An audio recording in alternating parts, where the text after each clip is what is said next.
ಮತ್ತು ಇನ್ನೊಂದಷ್ಟು ಘಟನೆಗಳು ನನ್ನ ಜೀವನದಲ್ಲಿ ಹೇಳಬೇಕು. ಇದು ಬಹಳ ಇಂಟ್ರೆಸ್ಟಿಂಗು. ನಾನು ಕಳೆದ 42 ವರ್ಷಗಳಿಂದ ಇಂತಹ ಕಾರ್ಯಾಗಾರಗಳನ್ನು ಪ್ರಪಂಚದಾದ್ಯಂತ ನಡೆಸ್ಕೊಂಡು ಬರ್ತಾ ಇದ್ದೇನೆ. ನನ್ನ ತಲೆಯಲ್ಲಿ ಏನಿದೆ ಅಂತಂದರೆ, ನಾನು ದೊಡ್ಡ ವ್ಯಕ್ತಿ, ಎಲ್ಲವನ್ನು ನಾನು ಮಾತಾಡಿ ಆಗಿದೆ, ಮತ್ತು ನಮ್ಮ ಕಾರ್ಯಾಗಾರದಲ್ಲಿ ಎಲ್ಲ ವಿಷಯಗಳು ಇದ್ದಾವೆ, ಇತರರಿಂದ ತಿಳ್ಕೊಳ್ಳಿಕ್ಕೆ ಏನೂ ಇಲ್ಲ. ಒಂದಿನ ನಾನು ಹೇಳ್ತಾ ಇರೋದು, ಅಂದಾಜು 10 ವರ್ಷದ ಕೆಳಗೆ ಇಬ್ಬರು ಯುವಕರು ನನ್ನನ್ನು ಸಂಪರ್ಕಿಸಿದರು. ಸರ್, ನಾವು ಒಂದು ಕಾರ್ಯಾಗಾರ ನಡೆಸ್ತಾ ಇದ್ದೇವೆ, ಬ್ರೇಕ್ ಥ್ರೂ ಅಂತ, ನೀವು ಬರಬೇಕು ಪಾರ್ಟಿಸಿಪೆಂಟ್ ಆಗಿ, ದುಡ್ಡು ಕೊಟ್ಟು ಸೇರ್ಕೋಬೇಕು ಅಂದರು. ನೋಡ್ತೀನಿ ನನಗಿಂತ ಜಾಸ್ತಿ ಚಾರ್ಜ್ ಮಾಡ್ತಾ ಇದ್ದಾರೆ. ಮತ್ತು ಆ ಹುಡುಗರಿಬ್ಬರನ್ನು ನಾನು ನೋಡಿದ್ದೆ, ಅವರಿಗೆ ಚೆನ್ನಾಗಿ ಮಾತಾಡಲಿಕ್ಕೂ ಬರ್ತಾ ಇರಲಿಲ್ಲ, ಮತ್ತು ನಮ್ಮ ಕಾರ್ಯಾಗಾರದಲ್ಲಿ ಹೇಳಿಕೊಳ್ಳುವಂಥ ಪ್ರಭಾವವನ್ನು ಯಾರಿಗೂ ಬೀರಲಿಲ್ಲ. ನಾನು ತಿಳ್ಕೊಂಡೆ ಇವ್ರ ಹತ್ರ ಏನು ಕಲಿಯೋಕ್ಕಿದೆ ಅಂತ ಹೇಳ್ಬಿಟ್ಟು ನಾನು ಹೇಳಿದೆ, ಇಲ್ಲ ಆ ದಿವಸ ಊರಲ್ಲಿಲ್ಲ ಅಂತಂದೆ. ಆಗ ಅವ್ರೇನು ಹೇಳಿದ್ರು, ಓಹೋ, ನಾವು ನಿಮ್ಮ ಸ್ಟೂಡೆಂಟು ಅಂತ ಹೇಳಿ ನೀವು ನಮ್ಮ ಹತ್ರ ಏನು ತಿಳ್ಕೊಳಕ್ಕಿಲ್ಲ ಅಂತ ಹೇಳ್ಬಿಟ್ಟು ನೀವು ಬರ್ತಾ ಇಲ್ವ ಅಂತ ಕೇಳಿದ್ರು. ಹಾಗಾದ್ರಿಂದ ನಾನು ತಿಳ್ಕೊಂಡೆ, ಹೋಗದೇ ಇದ್ರೆ ಕಷ್ಟ ಆಗುತ್ತೆ ಅಂತೇಳಿ ದುಡ್ಡು ಕೊಟ್ಟು ಅವರ ಕಾರ್ಯಾಗಾರಕ್ಕೆ ಹೋದೆ. ಅದ್ಯಾವುದೋ ಹೋಟೆಲ್ನಲ್ಲಿ ಒಂದು ಕಾರ್ಯಾಗಾರವನ್ನು ಆಯೋಜಿಸಿದ್ರು, ಬ್ರೇಕ್ ಥ್ರೂ ಅಂತ. 2 ದಿನದ ಕಾರ್ಯಾಗಾರ. ನನ್ನ ಮನಸ್ಸಿನಲ್ಲಿ ಯೋಚನೆ ಮಾಡಿಕೊಂಡೆ, 2 ದಿನ ಹೇಗಪ್ಪ ಕಳೆಯೋದು ಇವರೊಟ್ಟಿಗೆ ಅಂತ.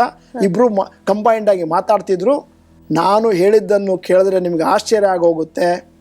ಆ 2 ದಿನಗಳಲ್ಲಿ ಆ ಯುವಕರು ಎಷ್ಟೋ ಹೊಸ ಹೊಸ ವಿಚಾರಗಳನ್ನು ನನಗೆ ತಿಳಿಯಪಡಿಸಿದ್ರು. ಅಂಥ ಹೊಸ ಹೊಸ ವಿಚಾರಗಳನ್ನು ನಾನು ಅವತ್ತಿನವರೆಗೆ ಯೋಚನೆ ಮಾಡೇ ಇರಲಿಲ್ಲ. ಇವತ್ತಿಗೂ ಕೂಡ ನನ್ನದೊಂದು ರೂಲ್ಸ್ ಇದೆ, ಯಾವುದೇ ಕಾರ್ಯಾಗಾರಕ್ಕೆ ನಾನು ಒಬ್ಬ ಅಭ್ಯರ್ಥಿಯಾಗಿ, ಶಿಬಿರಾರ್ಥಿಯಾಗಿ ಹೋದಾಗ ನಾನು ಫಸ್ಟು ಬರ್ಕೊಳ್ಳೋದು ನನ್ನ ಪುಸ್ತಕದಲ್ಲಿ, ಈ ಕಾರ್ಯಾಗಾರದಿಂದ ಹೈಯೆಸ್ಟ್ ಬೆನಿಫಿಟ್ ತಗೊಳ್ಳೋನು ನಾನು. ಈ ಕಾರ್ಯಾಗಾರದಲ್ಲಿ ಏನಿಲ್ಲ ಅಂದರೆ ಏನೂ ಇಲ್ಲ, ಎಲ್ಲವೂ ಇದೆ ಅಂದ್ರೆ ಎಲ್ಲವೂ ಇದೆ. ನೋಡಿ, ಒಬ್ಬ ಪ್ರಬುದ್ಧ ವ್ಯಕ್ತಿಗೆ ಒಂದು ಹೊಸ ಒಂದು ವಾಕ್ಯ ಸಿಕ್ಕಿದ್ರೆ ಸಾಕು, ಆ ಒಂದು ವಾಕ್ಯವನ್ನು ಯೋಚನೆ ಮಾಡಿದ್ರೆ ಇನ್ನು 5,000 ವಾಕ್ಯಗಳು ಉತ್ಪತ್ತಿ ಆಗ್ತವೆ ಅದರಿಂದ, ಅಲ್ವಾ? ಪ್ರತಿಯೊಂದು ವಿಚಾರದಲ್ಲೂ ಕಲೀಲಿಕ್ಕಿದೆ. ಮಾನವೀಯ ಸಂಬಂಧಗಳಲ್ಲಂತೂ ನಾನು ನೋಡಿದ್ದೇನೆ, ಕೆಲವರು ಎಷ್ಟು ಚೆನ್ನಾಗಿ ಮಾತಾಡಿಸ್ತಾರೆ, ಅವರು ಹೋದಲ್ಲೆಲ್ಲ ಜನ ಗುಂಗುಳಿಯೇ ಇದೆ. ಇನ್ನೂ ಕೆಲವರು ದೊಡ್ಡ ವ್ಯಕ್ತಿಗಳು, ಅವರ ಸುತ್ತಮುತ್ತ ಯಾರೂ ಇಲ್ಲ. ಇನ್ನೂ ಒಂದು ವಿಚಾರ ಹೇಳ್ಬಿಡ್ತೇನೆ, ಇವತ್ತಿನ ದಿನಗಳಲ್ಲಿ ಜನರು ದುಡ್ಡನ್ನು ನೋಡುವುದಿಲ್ಲ, ವ್ಯಕ್ತಿತ್ವವನ್ನು ಮಾತ್ರ ನೋಡುತ್ತಾರೆ.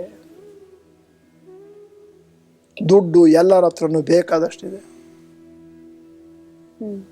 ನಾವು ತಪ್ಪು ತಿಳ್ಕೊಳ್ಳೋದು, ಗಣ್ಯ ವ್ಯಕ್ತಿಗಳು ಮತ್ತು ಐಶ್ವರ್ಯವಂತರ ಹತ್ರ ಜನ ಓಡಾಡ್ತಾರೆ. ತಪ್ಪು. ಅವರು ಕೂಡ ಸಾಮಾನ್ಯವಾಗಿ ಐಸೋಲೇಟ್ ಆಗಿರ್ತಾರೆ, ಅವ್ರ ಹತ್ರ ಜಾಸ್ತಿ ಜನ ಓಡಾಡಲ್ಲ.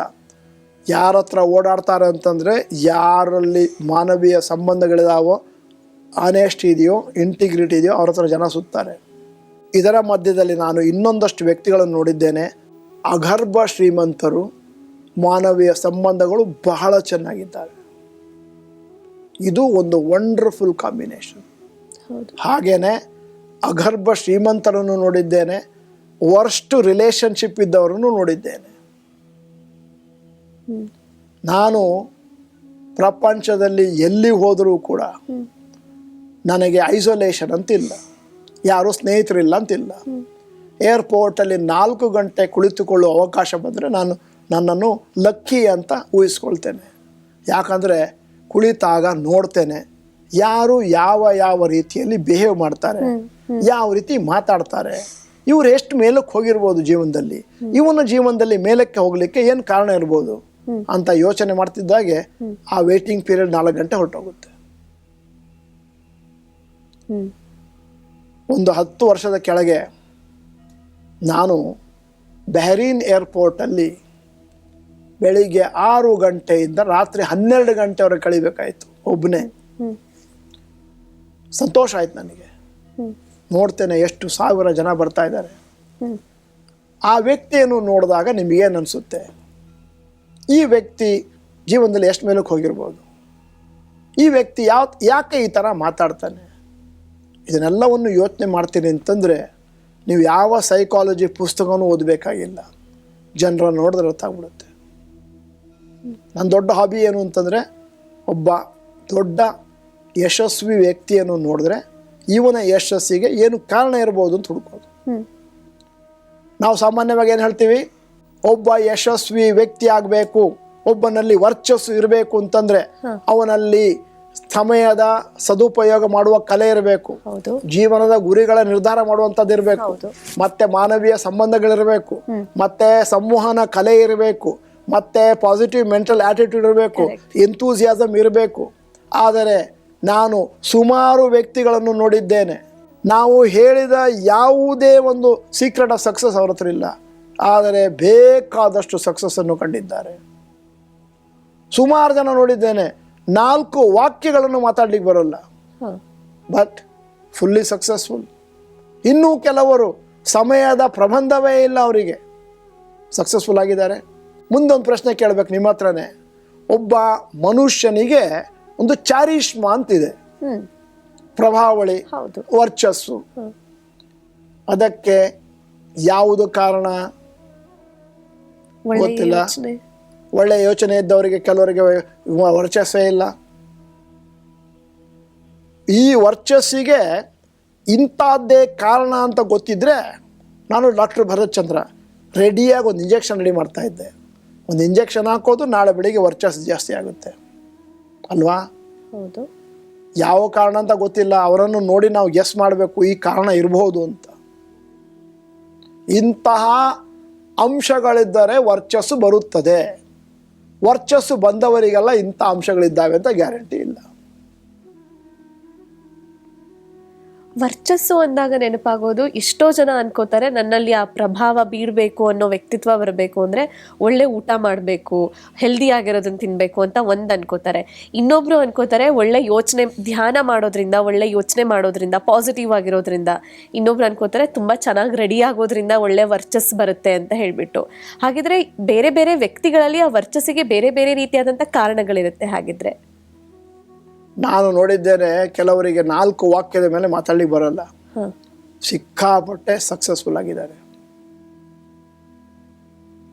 ಇನ್ನೂ ಕೆಲವರಿಗೆ ದುಡ್ಡಿಲ್ಲ, ಸಂಪತ್ತೇ ಇಲ್ಲ, ಐಶ್ವರ್ಯವಂತರಲ್ಲ, ಜನ ಅವರಿಂದ ಸುತ್ತಾ ಇರ್ತಾರೆ ದೊಡ್ಡ ಸಂಖ್ಯೆಯಲ್ಲಿ. ಹೇಗೆ ಅಂತ ಗೊತ್ತಿದ್ದಿದ್ರೆ ಬಹುಶಃ ನಾನು ಅದಕ್ಕೊಂದು ಇಂಜೆಕ್ಷನ್ ರೆಡಿ ಮಾಡ್ತಾ ಇದ್ದೆ. ನೀವು ನೋಡಿ, ಸಾವಿರಾರು ಜನ ನೋಡಿ. ಸುಧಾ ನಾರಾಯಣ ಮೂರ್ತಿಯವರು ಎಂಥ ವರ್ಚಸ್ಸು, ನಾರಾಯಣ ಮೂರ್ತಿಯವರು, ಡಾಕ್ಟರ್ ದೇವಿ ಪ್ರಸಾದ್ ಶೆಟ್ಟಿ ಅವರು, ಜನ ಹೋದಲ್ಲೆಲ್ಲ ಅವರಿಂದ ಸುತ್ತುವರಿತಾರೆ.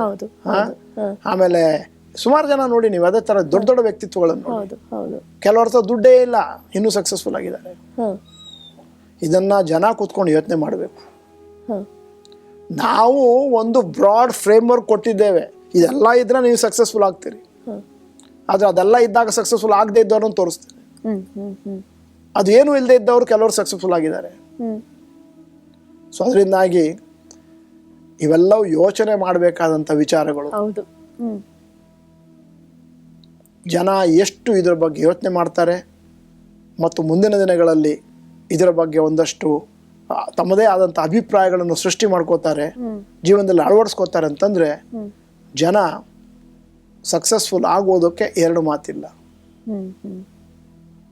ಅಂದ್ರೆ ಯಾವ ಸಂದರ್ಭದಲ್ಲಿ ಯಾವ ವ್ಯಕ್ತಿಯ ಎದುರಿಗೆ ಈ ರೀತಿಯಾದಂತಹ ಒಂದು ನೀವು ಹೇಳಿರುವಂತಹ ಸೂತ್ರಗಳನ್ನ ನಾವು ಅಳವಡಿಸ್ಕೋಬೇಕು ಅನ್ನೋ ಬುದ್ಧಿವಂತಿಕೆ ಮೊದಲಿಗೆ ಬರಬೇಕು ವ್ಯಕ್ತಿಗಳಿಗೆ. ಹಾಗಾಗಿ ಆದಾಗ ಮಾತ್ರ ಮೋಸ್ಟ್ಲಿ ನಾವು ಒಂದು ಸಕ್ಸಸ್ಫುಲ್ ಪರ್ಸನ್ ಆಗೋದಕ್ಕೆ ಸಾಧ್ಯ ಅಂತ ಹೇಳ್ಬೋದು. ಸರ್, ಹಾಗಿದ್ರೆ ಒಂದು ಒಳ್ಳೆಯ ವ್ಯಕ್ತಿತ್ವವನ್ನು ಬೆಳೆಸ್ಕೋಬೇಕು ಅಂತ ಹೇಳಿದ್ರೆ ಈ ಸೂತ್ರಗಳು ನಮಗೆ ಎಷ್ಟು ಇಂಪಾರ್ಟೆಂಟ್ ಲೈಫಲ್ಲಿ? ಒಂದು ಸಕ್ಸಸ್ಫುಲ್ ಪರ್ಸನ್ ಆಗಬೇಕು ಅಂತ ಹೇಳಿದ್ರೆ ಯಾವ ರೀತಿಯಾದಂಥ ಒಂದು ವ್ಯಕ್ತಿತ್ವವನ್ನು ಬೆಳೆಸ್ಕೋಬೇಕು ಅಂತ ಇಂದಿನ ಸಂಚಿಕೆಯಲ್ಲಿ ತಿಳಿಸ್ಕೊಟ್ಟಿದ್ದೀರಾ. ಆಗಮಿಸೋದಕ್ಕೆ ಧನ್ಯವಾದಗಳು. ನಮಸ್ತೆ. ದೇವರು ಒಳ್ಳೇದು ಮಾಡಲಿ. ನಮಸ್ಕಾರ.